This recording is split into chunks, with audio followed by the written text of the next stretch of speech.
വളരെ പ്രതിഭാധനായിട്ടുള്ള ഒരു കളിക്കാരനാണ് സഞ്ജു സാംസൺ. അക്കാര്യത്തിൽ ആർക്കും സംശയം ഉണ്ടാവില്ല. പക്ഷേ കഴിഞ്ഞ 4 കളികളിലെ പെർഫോമൻസ് എന്ന് പറയുന്നത് വളരെ നിരാശാജനകമാണ്. സഞ്ജു സാംസന്റെ ആരാധകരെ വളരെയധികം നിരാശപ്പെടുത്തി. ഇത് അദ്ദേഹത്തിന് മാത്രമല്ല, ഇതിനു മുമ്പ് പല മികച്ച കളിക്കാർക്കും പ്രസിദ്ധരായ കളിക്കാർക്ക് ഇങ്ങനെയുള്ള അനുഭവങ്ങൾ ഉണ്ടാവാറുണ്ട്.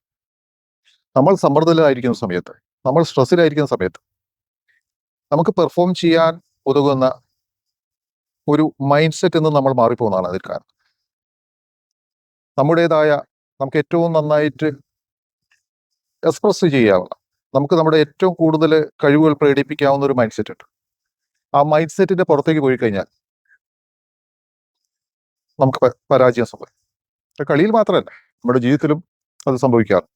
ജോലിയിൽ സംഭവിക്കും, പഠനത്തിൽ സംഭവിക്കും. അപ്പൊ നമുക്ക് ഏറ്റവും പെർഫോം ചെയ്യാവുന്ന ഒരു മാനസിക നിലയിൽ നിന്ന് വേണം നമ്മൾ പെർഫോം ചെയ്യാൻ.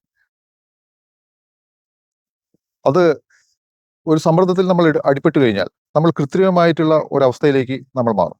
ഫോർ എക്സാമ്പിൾ, ചില കളിക്കാർ കൂടുതൽ ഫോക്കസ് ചെയ്താൽ അവരുടേതായിട്ടുള്ള മൈൻഡ് സെറ്റിൽ നിന്ന് അവർ പുറത്തു പോകും. അങ്ങനെയുള്ള കളിക്കാരുണ്ട്. For example, Virender Sehwag. ചിലപ്പോൾ നിങ്ങൾ അത്ഭുതപ്പെടും. ഒരു പരിധിയിൽ കൂടുതൽ ഫോക്കസ് ചെയ്താൽ സച്ചിൻ തെണ്ടുൽക്കറും ആ മൈൻഡ് സെറ്റിൽ നിന്ന് പുറത്തു പോകും. പെർഫോം ചെയ്യുന്ന മൈൻഡ് സെറ്റിൽ നിന്ന് പുറത്തു പോകും. അദ്ദേഹത്തിന് പലപ്പോഴും സംഭവിച്ചിട്ടുണ്ട്. പ്രത്യേകിച്ച് അദ്ദേഹത്തിന്റെ കരിയറിന്റെ ലാസ്റ്റ് ഘട്ടങ്ങളിൽ അത് സംഭവിച്ചിട്ടുണ്ട്. അപ്പോൾ എപ്പോഴും ഒരു മെന്ററുടെ, ഒരു സൈക്കോളജിസ്റ്റിന്റെ, ഒരു സ്പോർട്സ് സൈക്കോളജിസ്റ്റിന്റെ സഹായത്തോടു കൂടി വേണം നമ്മൾ തിരിച്ച് നമ്മുടെ വ്യക്തമായ പെർഫോം ചെയ്യുന്ന മൈൻഡ് സെറ്റിലേക്ക് തിരിച്ചു വരാൻ. ഇത് അദ്ദേഹം ശ്രദ്ധിക്കുന്നില്ല എന്നാണ് എനിക്ക് തോന്നുന്നത്. കാരണം അദ്ദേഹം വളരെയധികം ബാറ്റിംഗ് പ്രാക്ടീസുകൾ നടത്തുന്നുണ്ട്. സഞ്ജു സാംസൺ ഈ കളിക്കുന്നതിന് മുമ്പ് തന്നെ യുവരാജ് സിംഗിന്റെ കൂടെ കുറച്ചു കാലം പ്രാക്ടീസ് ചെയ്ത് തന്റെ ടെക്നിക്കൽ ഇംപ്രൂവ് ചെയ്തു. ഇതെല്ലാം ഓക്കെയാണ്. പക്ഷെ അതുകൊണ്ട് മാത്രം കാര്യമില്ല. അദ്ദേഹത്തിന് പെർഫോം ചെയ്യേണ്ടതായിട്ടുള്ള മൈൻഡ് സെറ്റ് എന്താണെന്നുള്ളത് അദ്ദേഹം തിരിച്ചറിഞ്ഞു അതിൽ നിന്നുകൊണ്ട് പെർഫോം ചെയ്യാൻ ശ്രദ്ധിക്കണം. തെണ്ടുൽക്കർ കൂടുതൽ ഫോക്കസ് ചെയ്ത് കഴിഞ്ഞാൽ അദ്ദേഹത്തിൻ്റെതായിട്ടുള്ള ഒരു നാച്ചുറൽ മൈൻഡ് സെറ്റിൽ നിന്ന് അദ്ദേഹം പുറത്തു പോകും. അതുകൊണ്ടാണ് മികച്ച ബൗളർമാർക്കെതിരെ അദ്ദേഹം കൂടുതൽ ഫോക്കസ് ചെയ്യുന്ന സമയത്ത് അദ്ദേഹം പെട്ടെന്ന് ഔട്ടാവും. ഒരു നാച്ചുറൽ ആയിട്ടുള്ള ഫോക്കസിലേക്ക് അദ്ദേഹം വരാം. അതിൽ കൂടുതൽ ഷാർപ്പായിട്ട് അദ്ദേഹത്തിന് ഫോക്കസ് ചെയ്യാൻ കഴിയില്ല എന്നല്ല, അത് അദ്ദേഹത്തിന്റെ നാച്ചുറൽ എബിലിറ്റിയെ ബാധിക്കുന്നുണ്ട്. പക്ഷെ നേരെ മറിച്ച് സുനിൽ ഗവാസ്കർ, അദ്ദേഹം കൂടുതൽ ഫോക്കസ് ചെയ്യാൻ തോറും അദ്ദേഹത്തെ ഔട്ടാക്കാൻ വളരെ പ്രയാസമാണ്. അതുകൊണ്ട് ഗവാസ്കർ ബാറ്റ് ചെയ്യുന്ന സമയത്ത് എതിർ ടീം എപ്പോഴും ശ്രദ്ധിക്കുന്നത് അല്ലെങ്കിൽ ശ്രമിച്ചുകൊണ്ടിരുന്നത് അദ്ദേഹത്തിന്റെ ഫോക്കസ് തെറ്റിക്കാണ്, കോൺസെൻട്രേഷൻ തെറ്റിക്കാനുള്ള ശ്രമമാണ് നടത്തുന്നത്. എന്നാൽ മാത്രമേ അതിൽ വിജയിക്കൂ. ഒരു പരിധിവരെ രാഹുൽ ദ്രാവിഡിനും ഈ ക്വാളിറ്റി ഉണ്ട്. പക്ഷെ എല്ലാവർക്കും അങ്ങനെയല്ല. അതുപോലെ രവി ശാസ്ത്രി കൂടുതൽ ഫോക്കസ് ചെയ്താൽ കൂടുതൽ പെർഫോം ചെയ്യാൻ പറ്റുന്ന ഒരു കളിക്കാരനാണ്. അങ്ങനെ കൂടുതൽ ഫോക്കസ് ചെയ്താൽ പെർഫോം ചെയ്യാത്ത ഒരു കൂട്ടരുണ്ട്. അപ്പൊ നമ്മുടേതായിട്ടുള്ള ഒരു മൈൻഡ് സെറ്റ്, ഓരോരുത്തരുടേതായിട്ടുള്ള ഒരു മൈൻഡ് സെറ്റ് എന്ത് എന്നുള്ളത് അവനവൻ കണ്ടെത്തി അതിൽ നിൽക്കാനാണ് ശ്രമിക്കേണ്ടത്. ഇപ്പൊ സഞ്ജു സാംസൺ കൂടുതൽ ഫോക്കസ് ചെയ്താൽ അദ്ദേഹത്തിന് ബോൾ കാണാൻ കഴിയില്ല. ബൗളിങ്ങിന്റെ തന്ത്രങ്ങൾ അയാൾക്ക് മനസ്സിലാവാതെ പോകുന്നുണ്ട്. ഓക്കെ, ഇത് നമ്മുടെ ജീവിതത്തിലേക്ക് എങ്ങനെയാണ് കൊണ്ടുവരിക എന്നുള്ളതാണ്. നമ്മുടെ ജീവിതത്തിൽ ഓരോരുത്തർക്കും അവരുടെ സമ്മർദ്ദ തലങ്ങളിൽ നിന്ന് ഇറങ്ങി വന്ന് ബ്രെയിനിന്റെ ഫംഗ്ഷൻ കൂടുതൽ മെച്ചപ്പെടുത്തേണ്ടത് അത് സാധ്യമാണ്. അത് വളരെ സമ്മർദ്ദമുള്ള ജോലി ചെയ്യുന്ന ആൾക്കാരെ സംബന്ധിച്ചിടത്തോളം അവരൊരിക്കലും ഏറ്റവും പീക്ക് ലെവലിലുള്ള ഒരു പെർഫോമൻസ് ആയിരിക്കില്ല കാഴ്ചവെക്കുന്നുള്ളതെന്ന് നിങ്ങൾക്കറിയാം.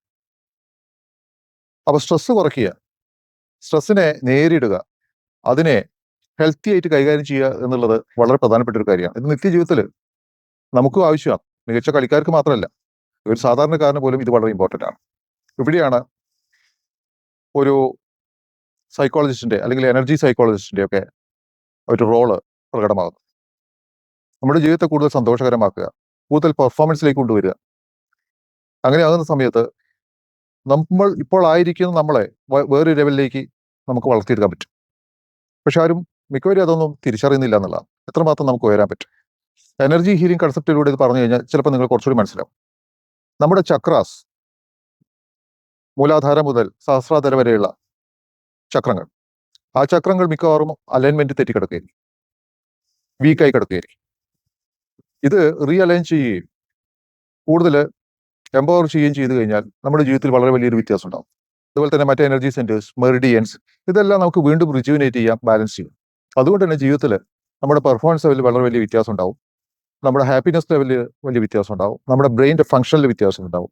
ശരീരത്തിന്റെ ഫംഗ്ഷൻ, മനസ്സിന്റെ ഫംഗ്ഷൻ, ഇതിലൊക്കെ തന്നെ നമ്മൾ എന്താണ് നമ്മൾ വിചാരിച്ചിരിക്കുന്ന അവസ്ഥയിൽ നിന്ന് നമുക്ക് വേറൊരാളായിട്ട് പെട്ടെന്ന് മാറാൻ കഴിയും. ഇതൊരു ചെറിയ കാര്യമല്ല. അപ്പോൾ കുട്ടികളാണെങ്കിൽ അവരുടെ പഠിത്തത്തിൽ വ്യത്യാസം ഉണ്ടാവും, പഠനശേഷിയിൽ വ്യത്യാസം ഉണ്ടാവും, ഓർമ്മശേഷിയിൽ വ്യത്യാസം ഉണ്ടാവും, കോംപ്രഹെൻഷൻ, എന്തെല്ലാം തലങ്ങളിലൂടെയാണ് നമ്മുടെ ജീവിതം കടന്നു പോകുന്നത് എന്ന് നമ്മൾ തിരിച്ചറിയുന്നുണ്ട്. ഒരാളുടെ ഫംഗ്ഷനിങ് എന്ന് പറയുന്നത് അതിൽ പല എലിമെന്റ്സ് ഉണ്ട്. ആ എലിമെന്റ്സിനെ ഇനിയും നമുക്ക് ക്ലീൻ ചെയ്യാൻ പറ്റും, റിജ്യൂനേറ്റ് ചെയ്യാൻ പറ്റും, എംപവർ ചെയ്യാൻ പറ്റും. അപ്പോൾ നിങ്ങൾ ഓരോരുത്തരും ആയിരിക്കുന്ന വ്യക്തി ശരിക്കും പറഞ്ഞാൽ അതിന് വേറൊരു വേർഷൻ ഉണ്ട്. നിങ്ങൾക്ക് നിങ്ങളുടേതായിട്ടുള്ള ഒരു 2.0 വേർഷൻ ഉണ്ട് എന്ന് നിങ്ങൾക്കറിയാം. അത് വളരെ എളുപ്പമാണ് അച്ചീവ് ചെയ്യുക. ഇതൊക്കെയാണ് എനർജി തലത്തിൽ സംഭവിക്കേണ്ട കാര്യം.